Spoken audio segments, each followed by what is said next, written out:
What's up, fight fans? This is Kurt DeVille with Counterpunch Boxing News, and I'm here to talk about what happened tonight, or should I say last night, right now.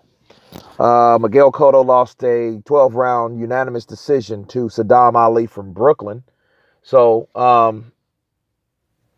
that sends Cotto to a kind of bittersweet farewell. I don't think he anticipated losing like that. I didn't either. I thought that Cotto still carried the power, that he has since he's a left hooker to take out Sadam Ali. And um, as you know, power is the last thing to leave. Now, the ironic thing about this fight was the strategic planning that Cotto and his camp chose. See, they handpicked Ali. You know what I'm saying? And that's why it's ironic, because you spend a lot of time handpicking these opponents, to give you a farewell fight, and you get your ass whooped. So it's karma in the making, because, you know, um, Cotto didn't anticipate that, and Sadam Ali, they thought, I think that motivated Sadam Ali. I'm happy for him, actually, because Cotto has made his money. Think about the guys that Cotto has fought. You know what I'm saying? He's fought Pacquiao. He's fought Mayweather. He's fought Canelo. He's fought, man, Margarito 2 times. Um, he's fought a gang of people, man. Clottey, um, Judah. The list goes on and on. What Miguel Cotto's done. Mosley. He's fought everyone. You know what I mean? And you got to give a guy his props, and I don't think he anticipated this type of fight. I just don't think he had, that guy was fast. Now, the thing about Sadam Ali, he doesn't have speed. He was beating Jesse Vargas before Jesse Vargas caught him. And I thought that Jesse Vargas had less power than Cotto. But, I mean, and that's why I thought Cotto was going to take him out. But, Cotto,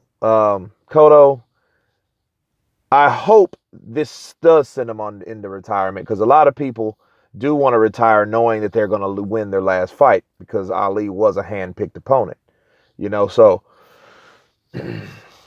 hey, I'm happy for Sadam Ali, because it's in with the new, out with the old. You know what I'm saying? And that's the sport of boxing. That's how it's supposed to be. Like Jose Aldo, he lost today, you know, to Holloway. And then, and I just saw that fight, and that just ended. And, Aldo had a good run. Great champ. Legend. Now it's these younger guys' time to shine, So Holloway and Vargas, I mean, not Vargas, but Ali, these guys are the ones that are here and in their prime, and they're hungry. You think Sadam Ali wasn't hungry when he stepped in there with Cotto? You think Sadam Ali knew why Cotto picked him? I think they underestimate guys, because they underestimate that people can motivate themselves and rise themselves to the occasion. In fact, win. That, because this was an upset. Make no mistake about it. This was an upset between Cotto and Ali. Ali upset him by doing clean punching, and fast combinations, and Cotto wasn't able to. He was looking his age. He was gassed out. And I really honestly think that Cotto, he will always be a sad case, though. We can't overlook this, and I will never, I know it'll sound like I'm beating a dead horse, but what Margarito did to him in the first fight was some bullshit, and everyone knew that he had that plaster in his hands, man. You know what I'm saying? Yeah, he got caught in right before the Mosley fight, but he definitely was cheating. And, and then that did a lot of damage to Cotto, and it's residual damage. You don't know what that really does to a fighter, because he was a different fighter at that time, Hell, up into that time, Cotto kind of reminded me of a young Tyson in there, But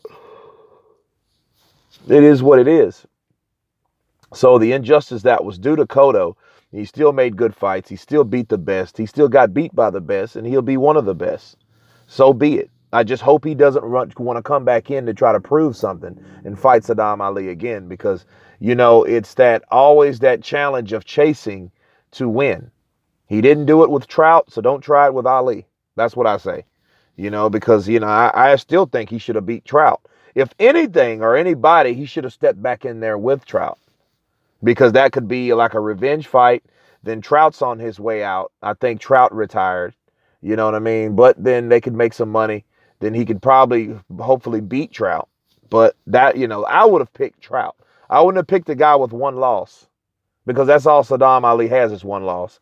I never really, he wasn't one of my favorite fighters coming, up and coming, because, he raises his chin too high. He doesn't tuck his chin.